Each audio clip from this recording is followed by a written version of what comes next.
You're listening to the weekly Parsha podcast with Ari Goldwag, recorded with Hashem's never-ending assistance in Wrapup, Israel, 5777, 2017. This week's Parsha is Parsha's Seitze, and I'd like to remind you about my sefer, my book, Perfectly Imperfect, Breaking Out of the Ordinary and Striving for Greatness. Get that in your local Judaica store, or online. You can find it on Amazon.com as well, or on Feldheim.com. In our Parsha, Seitze, so there are two topics which the midrash speaks about. Of all of the many topics in our Parsha, the midrash picks on two specific topics to talk about. And I'd like to look at these two topics and try to understand what is the common denominator between them, what is the underlying theme, which we find in both, and how does it apply to us? How can we learn from this idea and apply it to our lives? So we start off like this. The midrash begins like this. Seitze ki yikare kansi por lefanecha. The verse speaks about the fact that if a person is walking along and he comes across a bird's nest and he'd like to take the eggs of that bird, so the halacha is that he needs to send away the mother bird who's sitting on the eggs, and only then is he permitted to take the eggs. Now the midrash goes off on what seems to be a tangent, but we'll soon see. It comes back to our topic. It says, Halacha tinek shenoyle kishumohu. Moshe mutar lamalo. It's a very interesting question.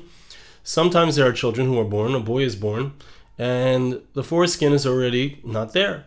So a bris, a circumcision to remove the foreskin, is not necessary. So what's the halacha as far as such a child? Does anything need to be done? Kach shana chachamim. This is what the sages taught us. Tinek shenoyle mahu. Child who is born without a foreskin, there's an obligation to take a little bit of blood in order to fulfill the mitzvah, the obligation of the circumcision of Abraham. So midrash teaches us how do we know that this is true, and it goes through the source for that. I don't need to get into it at this time. Now, there's a few other halachas that the midrash teaches us.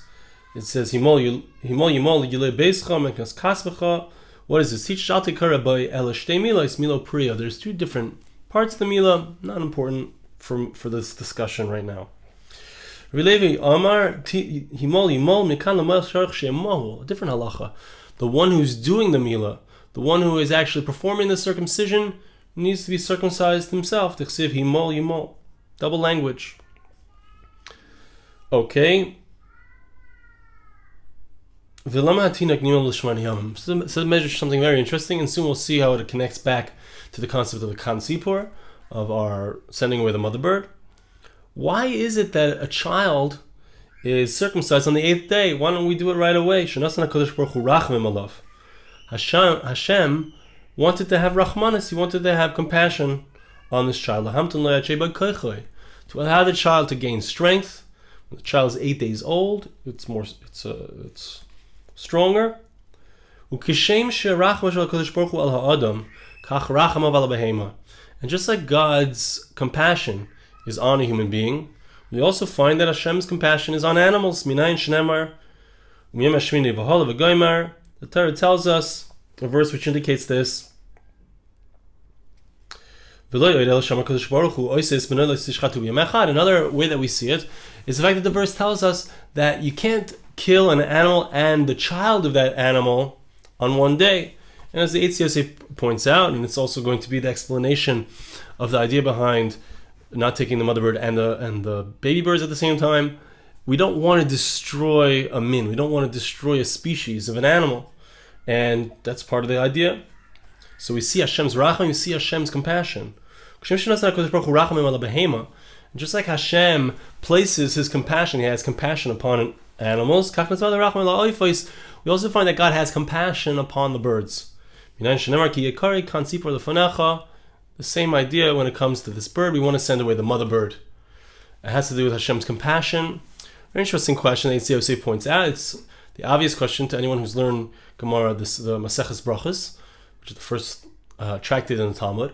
Gemara tells us that if a person is praying and he wants to say, Al Kan Tzipor, you want to say how great is Hashem's compassion, and you say, praise this God because he has compassion upon the birds. Mishaskin, I say, we shut him up, we quiet him down. It's not a proper prayer. So the question is, what is the midrash saying here? The midrash seems to be saying that is Hashem's rachamim. Gemara says we don't talk that way. It has nothing to do with rachamim.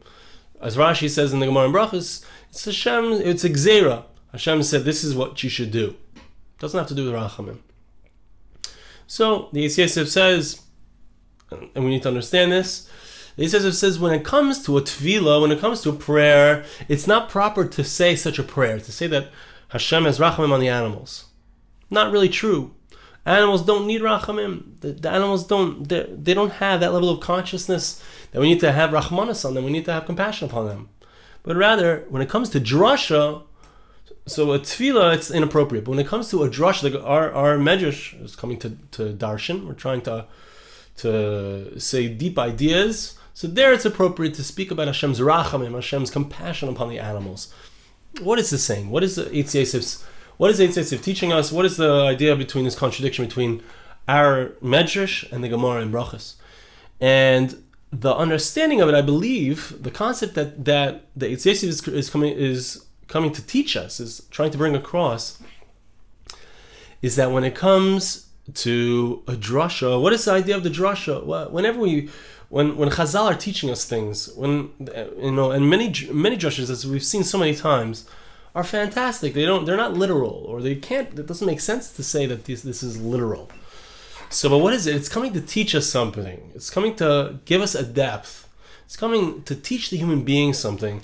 As we see when we study this concept, the idea of Hashem having rachmanis on the animals, it's not literal, but rather, as they explain, it's for us to learn. The reason Hashem wants us to behave in a way that's compassionate to the animals, it's not because the animals need compassion. It's not because we need to save the dogs or we need to save the whales. It's not because the whales need our saving. Maybe if they're going to become extinct, there's an Indian like we said before, but it's not because they need rachmanis. They don't need compassion. They're not that level of consciousness that they need that. Human beings are. But an amazing thing, and it's very deep, the amazing depth is that we need to learn to be compassionate. We need to learn to be compassionate. I need to have rachmanis. I need to have compassion on a dog. I need to have compassion upon a bird. I need to have compassion upon an animal. Why? So that I learn compassion. So that I become a more compassionate person.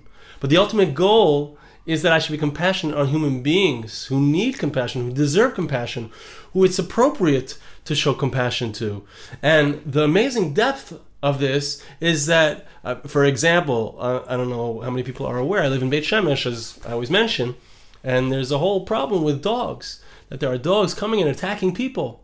So the animal rights activists don't want those dogs to be shot or to be taken care of, to be removed. But the rachmanus that they have, the compassion that they have, is misplaced because these dogs are causing distress to human beings. The point is, why are we supposed to have compassion on a dog? So that we learn to have compassion on human beings. If I'm having more compassion on a dog than I'm having on a human being, I've missed the point. Now that's the depth of the lesson of the concept of shaliach to shalach, of sending away the mother bird. It's not because intrinsically the bird needs compassion, or I'm supposed to have compassion, but I'm supposed to learn compassion. And it's a very deep idea. It's a beautiful idea. We'll see more about it as we get to the second concept in the midrash, which is the concept of Lashon Hara. The pasuk tells us, we'll get there. Zachar is Miriam. We have to remember what happened to Miriam. She spoke Lashon Hara about her brother, about Moshe Rabbeinu. As a result, she got saras. She ended up with leprosy, spiritual leprosy. So we see over there the concept of that's going to be the next thing. We'll get there. But before we do, so there's a very interesting wrap-up at the end here of speaking about shaliach to shalach, speaking about sending away the mother bird. And we need to understand it. And it's also very interesting because there's a similar wrap-up, there's a similar ending to the piece that has to do with Lashon Hara, that has to do with speaking gossip. So the midrash tells us like this. Shaleach to shalach. The midrash brings a few different places where we see that the word shaleach to shalach, which means to send away the mother bird, we see the word shlichus, the sending away or the sending, in regards to other contexts. Okay, one of them is the Rabbanan Hamri im shalacht mitzvah zaken. If a person merited and fulfilled the obligation of sending away the mother bird, you find you're going to get another opportunity to send away. What's the other opportunity? It's Eved Ivri. There's a halacha, there's an obligation to send away in the Yovel year, in the Jubilee year. You have to send away your slave, your Jewish slave. And as Seitze Yosef points out, how does a person get such a slave? A person has to be very wealthy. So when a person does a mitzvah, it focuses and tries to fulfill this mitzvah of shaleach to shalach, sending away the mother bird, the result is that he becomes wealthy, and he has another opportunity to do another sending, which is the sending away of a Eved Ivri, of a Jewish slave. And as Seitze points out, a person sends away a Jewish slave, so there's all kinds of gifts that he gives to that slave. So in order to give such gifts, you have to be rich. And so a person will merit to have riches, wealth. Because you see the word shlichus here, the word shlichus there, the word sending away. Now the midrash says something amazing. Another explanation. What does it mean that you're going to be sending away? What's the idea of sending away? If you fulfill the commandment of shaleach to shalach,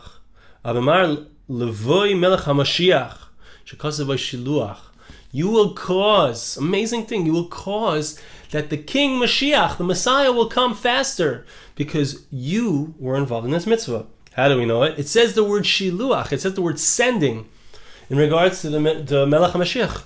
The verse in Isaiah chapter 32 verse 20 speaks about Mishalchei Regel, those who are sent by foot, the shor and the chamor, the ox and the donkey.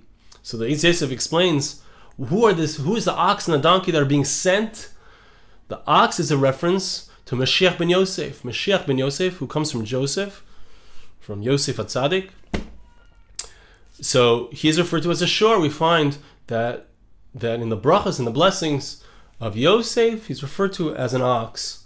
And the chamor, the mule, the donkey, is a reference to Mashiach ben David. We find that the verse tells us that he comes in riding upon a donkey. So these two, through the mitzvah of shaleach to shalach, a person will bring about, Mashiach will come sooner. Amazing thing. What's the connection? How, by doing the mitzvah of shaleach to shalach, does that bring about Mashiach's advent, the advent of the Messiah in a sooner time? Another explanation of this, also in consonance with this idea, Amar Tanchuma, Im Kiyamta HaMitzvah HaZois, if you have fulfilled this commandment, Atamamaris Eliyahu HaNavi, you are causing Elijah the prophet to come sooner. Zachar L'Toiv Sheyoh. Because by Shiluach, the verse tells us that there's a language of Shiluach, of sending. God sends Elijah the prophet. Shenamar Hinei Anechi Shelech Lachem Es Eliyahu HaNavi. The verse tells us that God promises, I'm going to send to you Elijah the prophet before the coming of the Moshiach, of the Messiah. He's going to come and he's going to console you with the advent of the Moshiach. He's going to cause the sons and the fathers to come back together. The hearts are going to reunite. Very interesting. There's going to be a reunification. Somehow, by sending away the mother bird, it causes Moshiach to come. It causes reunification of the hearts. What is the idea of this? What is the depth of this? Let's turn now to Miriam. Let's turn now to the concept of Lashon Hara. And we'll see how much time we have to talk about it. The concept of Lashon Hara, the Torah tells us, as we said before, Zachar es asher asa Hashem Elokecha leMiriam. Remember what was done to Miriam. She spoke Lashon Hara about her brother, about Moshe Rabbeinu. What did she say? What was the negative speech that she said? She said that Moshe Rabbeinu, he's a Navi, he's a prophet. And she was talking to Aaron, her brother. She herself was a prophetess, and Aaron was a prophet, and they were not obligated to separate from their spouse. They remained with their spouse except when they were commanded otherwise by Hashem. And Moshe Rabbeinu, however, had completely separated from his wife, from Tzipporah. So Miriam said, "What's going on here? It's not correct. What Moshe is doing. There's an obligation of Puriya Varivya. Obligation. Person has to have children. Person has to be fruitful and multiply. Why is he separating from his wife?" Now, it was a comment perhaps that she should have made to Moshe himself, but it was Lashon Hara. It was negative speech. Although it was for a constructive purpose, Hashem was upset at Miriam for speaking this way, and she ended up getting tsaras. She ended up getting leprosy. The Jewish people waited for 7 days until she recovered from the leprosy, and then the Jewish people were able to move on. Now, Midrash says an amazing thing. Reb Shimon says, "Uma Miriam atzadekes." If when it came to Miriam, the righteous prophetess, Shalonis Kavna Loimer Lashon Hara Ela Dibra B'Shvil Pira V'Rivya. What happened? She wasn't intending to say something negative. She wasn't intending to, make a party out of someone else's faults. No, she wanted to point out that Moshe Rabbeinu is not fulfilling the mitzvah. Her brother, she cared about her brother. Kach higia isa, but this was the result for her. Harishayim shemiskavnim lemer lashon hara al chavreim. Those who are evil, who intend to say negative speech, gossip about their friends, l'chteiches chayim, to cut off their lives. They're just doing it for the fun of destroying somebody else. Alachas kama v'chama sheyachtoich HaKadosh Baruch Hu es l'shayim. So certainly Hashem is going to cut off their tongues. Shenemar, as the verse says in Tehillim. This is also, it's right. It's in chapter 12, verse 4. Hashem will cut off all of those who speak in a sly, slick way. Okay, so Lashon Hara. What is the idea of Lashon Hara? Miriam's Lashon Hara wasn't the general principle of Lashon Hara. Lashon Hara is something that a person speaks. It's literally evil tongue. It's speaking in a way that causes destruction to others, causes disputes among others, causes separation, pure alavavis, separation of the hearts. It's gossip, it's negative speech. And it puts a person in a negative mindset, puts a person in a place of negativity. So what's the result? The result is Hashem is not happy with that person. They receive leprosy. Now the midrash finishes off with an amazing thing. And before we get to that, it's connected to Moshiach, but before we get to that, I want to point out something amazing, and this is the depth of what I think is really the connection between these two ideas. What is the connection between this? Why is the midrash, specifically the whole Parsha, right? The midrash only focuses on 2 points. The point of shalech to shalach, sending off the mother bird, and the point of not speaking Lashon Hara. What is the common denominator, the thread that binds these two? And I think that the idea is that there's a depth within the human being. There's 2 possibilities always that each human being has within him or her. Each person has within them a force of evil, a force of selfishness, of self-centeredness, of only caring about myself, of ego. Now, that aspect of oneself, depending on the actions that one takes, depending on what a person does, the chitzonius ma'areres apnimius, the outside, the actions of a person cause the inside of a person to change.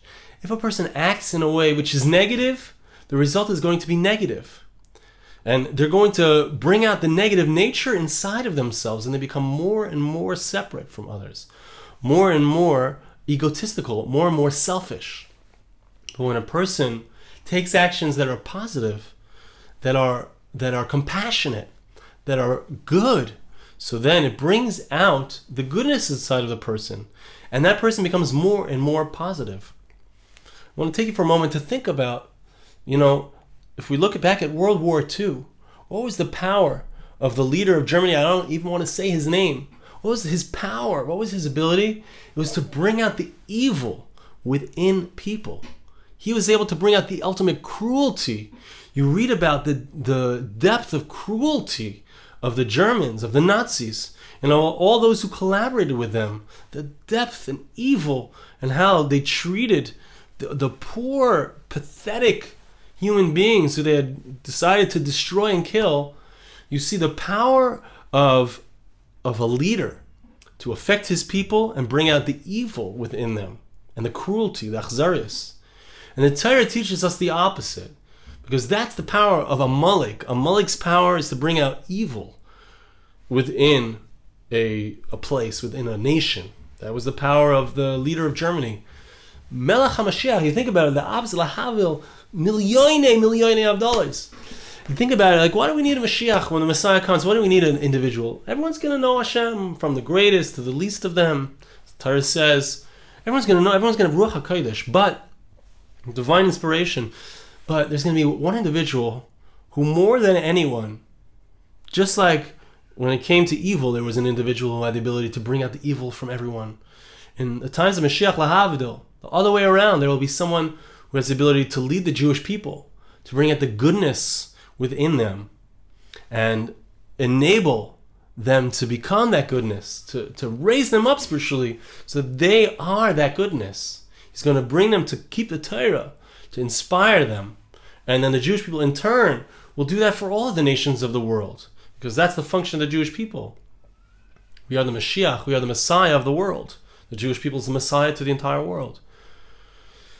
And by the way, that's something that the leader of Germany, Hitler, understood that. Yimach Shemui, his memory should be erased. He understood what the power of the Jewish people was, which was why he wanted to destroy us. He was a Malik incarnate. They understood it. They knew who they were. And they knew who the Jewish people were. And the Jewish people's job is to bring out the goodness within mankind, to bring us to that true compassion, not for the sake of being nice to animals, for the sake of being compassionate to human beings. You know, it's an amazing thing. Hitler himself was a vegetarian. He wouldn't eat animals. Amazing thing. But he was completely warped.